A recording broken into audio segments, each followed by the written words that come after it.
If you're looking to visit the United States, you may have to wait even longer. Prime Minister Justin Trudeau said in an interview in Winnipeg the government has no plans to reopen the border with the U.S. anytime soon.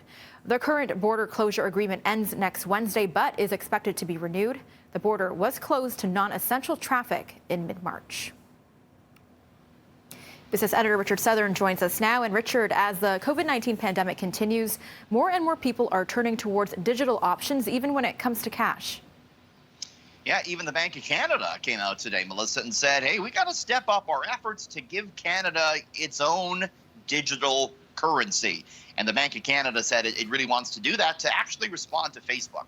That social media giant is working on its own digital currency called Libra. It's been working on that for 16 months. And the Bank of Canada said that could be huge. I mean, it could really help, marginalized populations become part of the global economy if they can buy things on Facebook without proper currency. But the Bank of Canada says, hey, we may end up banning that. We don't know if we're going to allow Facebook's digital currency. And if we don't, we should have our own.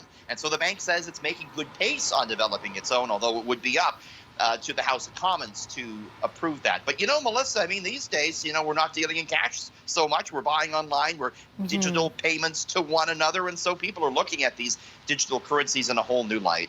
Yeah, makes sense. Now, Facebook and Twitter stocks appear to have taken a hit today as social networks ban an article from the New York Post due to allegations against U.S. presidential candidate Joe Biden.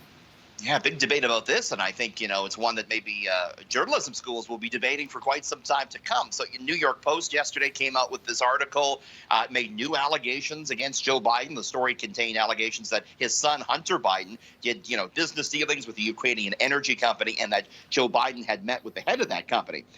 The paper sourced details to emails that were said to have been given to Rudy Giuliani, Trump's personal attorney.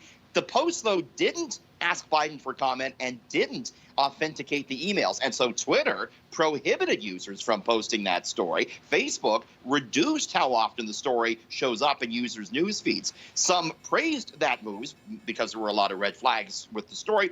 Others, though, really criticized this, including, of course, the New York Post itself, which said, quote, censor first, ask questions later. It's an outrageous attitude for two of the most powerful platforms in the United States to take.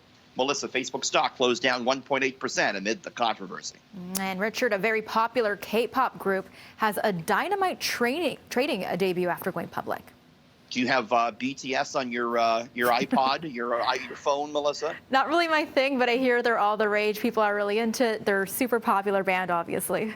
Yeah, they have their first big hit English single out. Anyways, they're, from South Korea.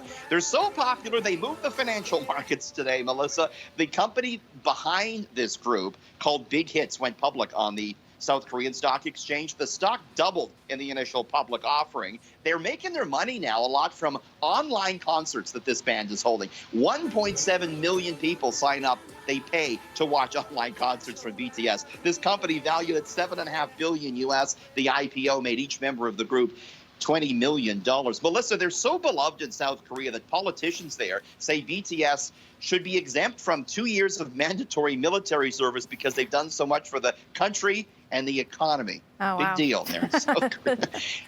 You and I, we're back just after 6:30. We're going to look at some stories that'll have you talking, including a video of a dolphin that you're going to have to see to believe. We'll explain after 6:30, Melissa. Sounds good. We'll see you in the next hour.